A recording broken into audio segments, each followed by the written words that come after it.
ನಮಸ್ಕಾರ, ನೀವು ನೋಡ್ತಾ ಇದ್ದೀರಾ ಜಿ ಕನ್ನಡ ನ್ಯೂಸ್. ನಾನು ಶಿವರಾಮು. ದಿನದ ಎಲ್ಲ ಪ್ರಮುಖ ಸುದ್ದಿಗಳನ್ನು ನೋಡೋಣ ವಿಶೇಷ ಸಮಾಚಾರದಲ್ಲಿ.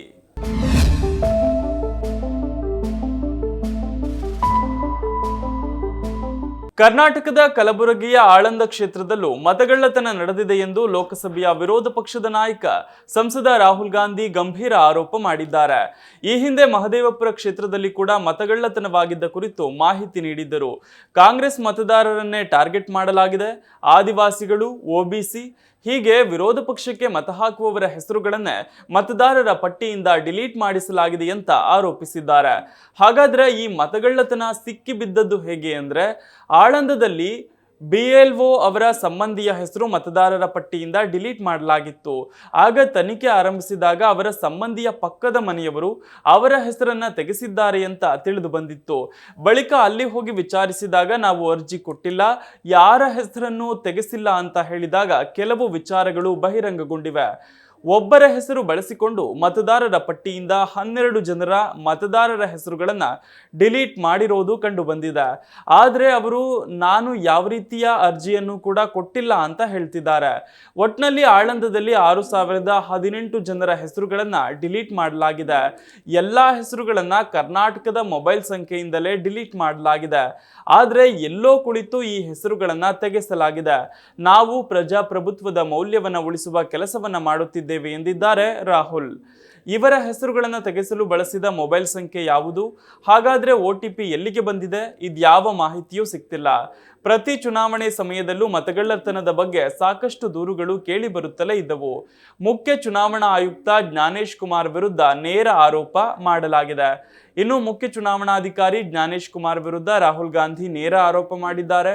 18 ತಿಂಗಳಲ್ಲಿ ಚುನಾವಣಾ ಆಯೋಗಕ್ಕೆ 18 ಪತ್ರಗಳನ್ನು ಬರೆದು ಮಾಹಿತಿ ಕೇಳಲಾಗಿದೆ.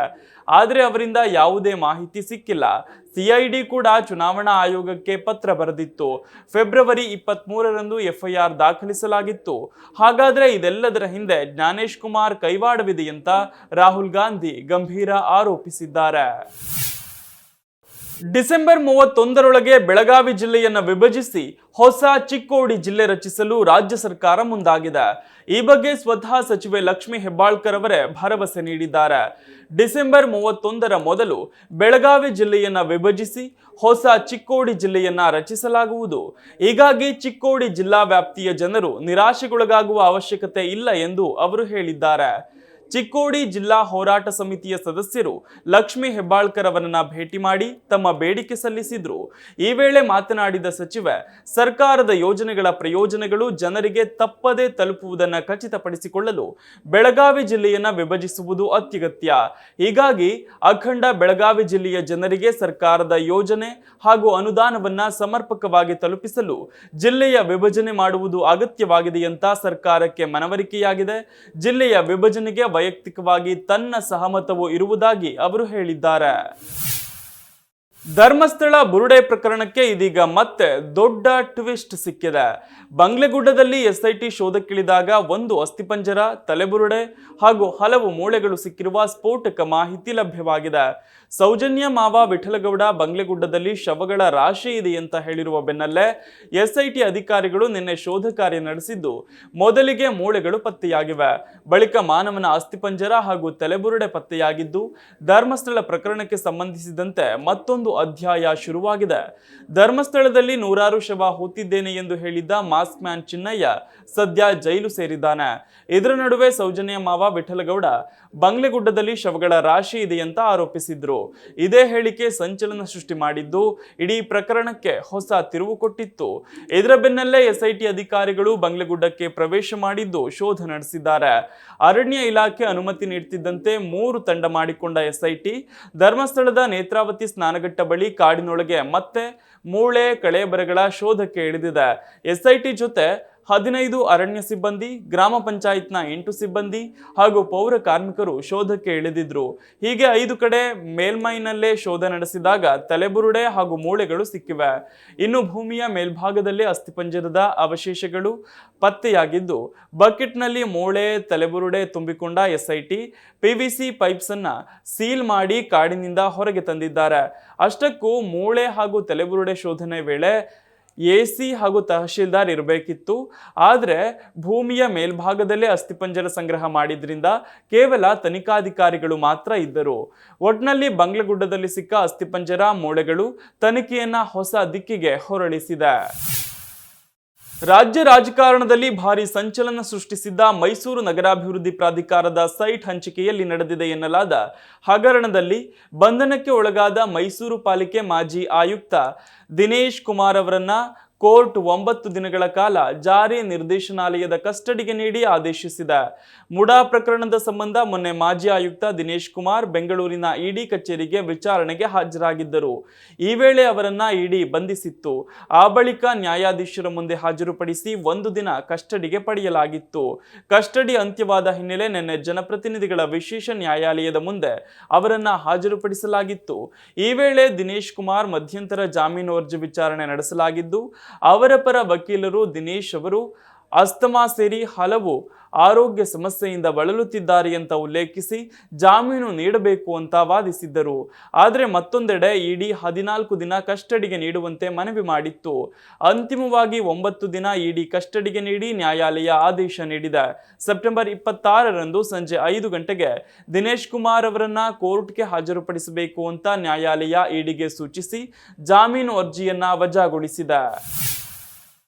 1985ರಲ್ಲಿ ಓಪನ್ ಆದ ಚಿಕ್ಕಮಗಳೂರು ಜಿಲ್ಲೆ ಎನ್ಆರ್ಪುರ ತಾಲೂಕಿನ ಬಾಳೆಹೊನ್ನೂರು ಪೊಲೀಸ್ ಠಾಣೆ ಸುಣ್ಣ ಬಣ್ಣ ಕಾಣದೆ ಎಲ್ಲ ಪೊಲೀಸ್ ಠಾಣೆಯಂತೆ ಇದು ಕೂಡ ಒಂದು ಪೊಲೀಸ್ ಠಾಣೆಯಂತಿತ್ತು. ಜನ ಇದೇ ಬಾಳೆಹೊನ್ನೂರು ಸ್ಟೇಷನ್ ಅಂತಿದ್ರು. ಆದ್ರೆ ಇವತ್ತು ಅದೇ ಜನ ಇದು ನಮ್ಮ ಪೊಲೀಸ್ ಠಾಣೆ ಅಂತಿದ್ದಾರೆ.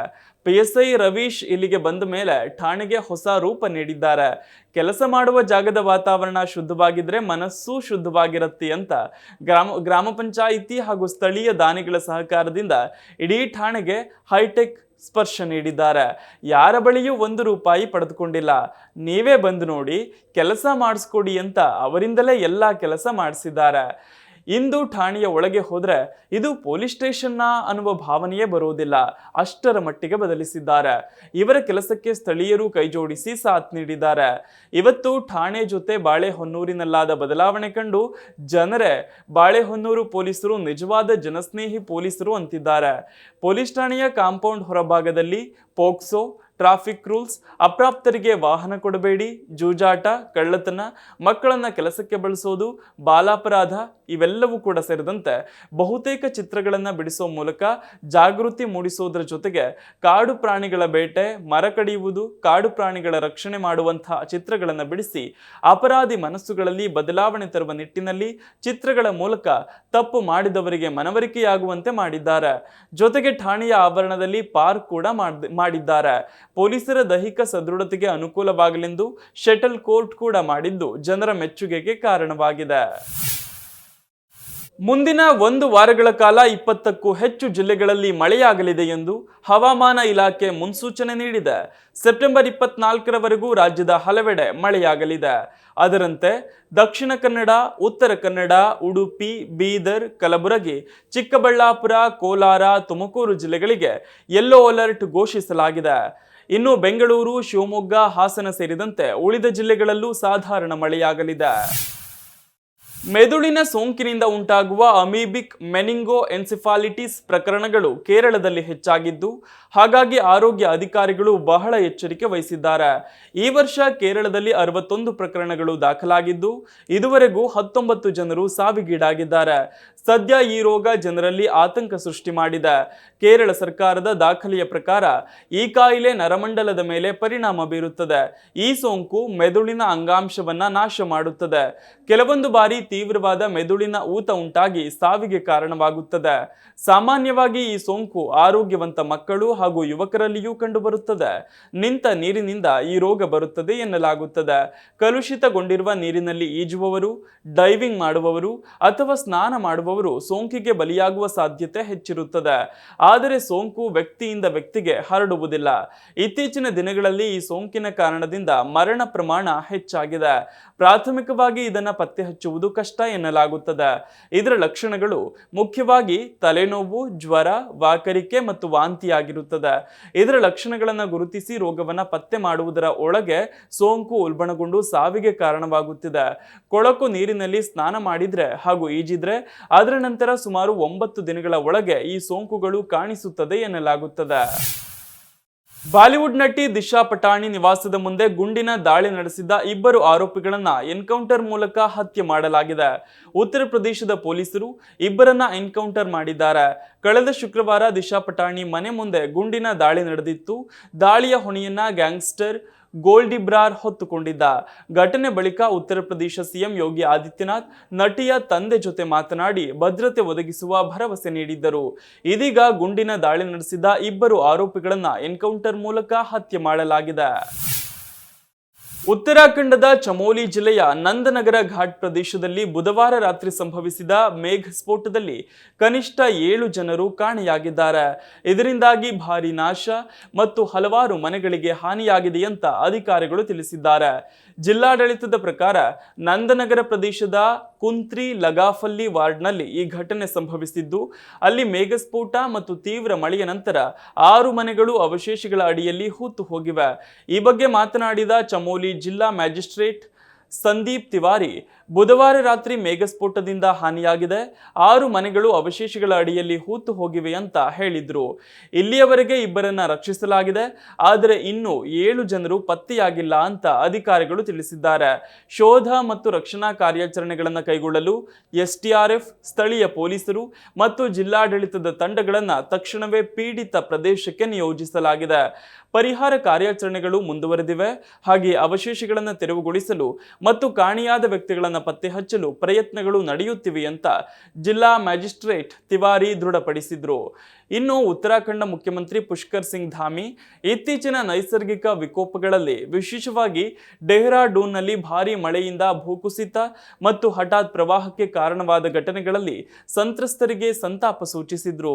ಡೆಹ್ರಾಡೂನ್ನಲ್ಲಿ ನಡೆದ ಕರಕುಶಲ ವಸ್ತು ಪ್ರದರ್ಶನದಲ್ಲಿ ಮಾತನಾಡಿದ ಮುಖ್ಯಮಂತ್ರಿ, ಈ ವರ್ಷ ರಾಜ್ಯವು ಹಲವಾರು ವಿಪತ್ತುಗಳನ್ನು ಎದುರಿಸಿದೆ ಮತ್ತು ಎಲ್ಲಾ ವಿಪತ್ತು ಪೀಡಿತ ಪ್ರದೇಶಗಳಲ್ಲಿ ಪುನರ್ವಸತಿ ಪ್ರಯತ್ನಗಳಿಗೆ ಸರ್ಕಾರದ ಬದ್ಧತೆಯನ್ನ ಪುನರುಚ್ಚರಿಸಿದ್ರು. ಮಂಗಳವಾರ ಡೆಹ್ರಾಡೂನ್ ಜಿಲ್ಲೆಗಳಲ್ಲಿ ಧಾರಾಕಾರ ಮಳೆ ಸುರಿದ ಕಾರಣ ಸಹಸ್ರಧಾರ ನದಿ ಉಕ್ಕಿ ಹರಿಯಿತ್ತು. ಉಕ್ಕಿ ಹರಿಯುವ ನೀರು ಮುಖ್ಯ ಮಾರುಕಟ್ಟೆ ಪ್ರದೇಶಕ್ಕೆ ಶಿಲಾಖಂಡ ರಾಶಿಗಳನ್ನು ಒಯ್ದಿದ್ದು ಹಲವಾರು ವಾಣಿಜ್ಯ ಸಂಸ್ಥೆಗಳಿಗೆ ಗಮನಾರ್ಹ ಹಾನಿಯನ್ನುಂಟು ಮಾಡಿತ್ತು. ಭಾರೀ ಮಳೆಯಿಂದ ಉಂಟಾದ ಪ್ರವಾಹದಿಂದಾಗಿ ಸಹಸ್ರಧಾರ ರಸ್ತೆಯಲ್ಲಿರುವ ಅಂಗಡಿಗಳು ಮತ್ತು ಹೋಟೆಲ್ಗಳು ತೀವ್ರವಾಗಿ ಹಾನಿಗೊಳಗಾದವು. ಶಿಲಾಖಂಡ ರಾಶಿಗಳು ಮುಖ್ಯ ಮಾರುಕಟ್ಟೆಗೆ ಬಂದು ಹೋಟೆಲ್ಗಳು ಮತ್ತು ಅಂಗಡಿಗಳಿಗೆ ಹಾನಿಯುಂಟು ಮಾಡಿದವು. ಕಂಠಪೂರ್ತಿ ಕುಡಿದು ಬಂದು ಪೊಲೀಸ್ ವಾಹನವನ್ನೇರಿ ತಮ್ಮನ್ನ ಮನೆಗೆ ಡ್ರಾಪ್ ಮಾಡುವಂತೆ ಪೊಲೀಸರನ್ನೇ ಕೇಳಿರುವ ಘಟನೆಯ ವಿಡಿಯೋವೊಂದು ವೈರಲ್ ಆಗ್ತಿದೆ. ಮದ್ಯ ಸೇವಿಸಿದ 2 ವ್ಯಕ್ತಿಗಳು ಪೊಲೀಸರಿಂದಲೇ ಹೇಗೂ ಅವರ ಕಾರಿನ ಕೀ ಕದ್ದಿದ್ದಾರೆ. ಬಳಿಕ ಬೊಲೆರೋ ಕಾರಿನೊಳಗೆ ಕುಳಿತು ತಮ್ಮನ್ನ ಮನೆಗೆ ಡ್ರಾಪ್ ಮಾಡುವಂತೆ ಒತ್ತಾಯಿಸಿದ್ದಾರೆ. ಈ ಕಾರು ನಮ್ಮ ತೆರಿಗೆ ಹಣದಿಂದ ಖರೀದಿ ಮಾಡಿದ್ದು, ಹೀಗಾಗಿ ಇದು ನಮಗೆ ಸೇರಿದ್ದು, ನಮ್ಮನ್ನ ಮನೆಗೆ ಡ್ರಾಪ್ ಮಾಡಬೇಕಿರೋದು ನಿಮ್ಮ ಕರ್ತವ್ಯ ಅಂತ ಓರ್ವ ವ್ಯಕ್ತಿ ವಾದಿಸಿದ್ದಾನೆ. ನಾವೇನು ಮದ್ಯಪಾನ ಮಾಡಿ ವಾಹನ ಚಾಲನೆ ಮಾಡ್ತಿಲ್ಲ, ಬದಲಿಗೆ ನಮ್ಮನ್ನ ಮನೆಗೆ ಬಿಡುವಂತೆ ಕೇಳ್ತಿದ್ದೇವೆ, ಅದೇನು ತಪ್ಪಲ್ಲವಲ್ಲ ಅಂತ ವಿತಂಡವಾದ ಮಾಡಿದ್ದಾನೆ. ಪೊಲೀಸ್ ಅಧಿಕಾರಿ ಕೀ ಕೊಡುವಂತೆ ಕೇಳಿದ್ರು ಕೊಡದ ಕುಡುಕರು ನಮಗೆ ಹಕ್ಕುಗಳು ಬೇಕು ಅಂತ ಪುಂಡಾಟ ಮೆರೆದಿದ್ದಾರೆ. ಪೊಲೀಸ್ ಅಧಿಕಾರಿಗಳು ಎಷ್ಟೇ ಎಚ್ಚರಿಸಿದ್ರು ಅಹಂಕಾರದ ವರ್ತನೆ ತೋರಿದ್ದಾರೆ. ನಾವು ಸೋಷಿಯಲ್ ಮೀಡಿಯಾ ಇನ್ಫ್ಲೂಯೆನ್ಸರ್ಗಳು, ನಮ್ಮನ್ನ ಎದುರು ಹಾಕೊಂಡ್ರೆ ಚೆನ್ನಾಗಿರಲ್ಲ ಅಂತ ಧಮಕಿ ಹಾಕಿದ್ದಾರೆ. ಒಡಿಶಾದಲ್ಲಿ ಈ ಘಟನೆ ನಡೆದಿದ್ದು, ಕುಡಿದು ಪೊಲೀಸ್ ಕಾರನ್ನೇರಿ ನ್ಯೂಸೆನ್ಸ್ ಕ್ರಿಯೇಟ್ ಮಾಡಿದ 2 ಪುಂಡರನ್ನ ಬಂಧಿಸಿರುವ ಪೊಲೀಸರು ಭಾರೀ ಮೊತ್ತದ ದಂಡ ಹಾಕಿದ್ದಾರೆ. ಇದಿಷ್ಟು ಈ ದಿನದ ಪ್ರಮುಖ ಸುದ್ದಿ. ನೋಡ್ತಾ ಇರಿ ಜಿ ಕನ್ನಡ ನ್ಯೂಸ್, ಸತ್ಯವೇ ಸುದ್ದಿಯ ಜೀವಾಳ.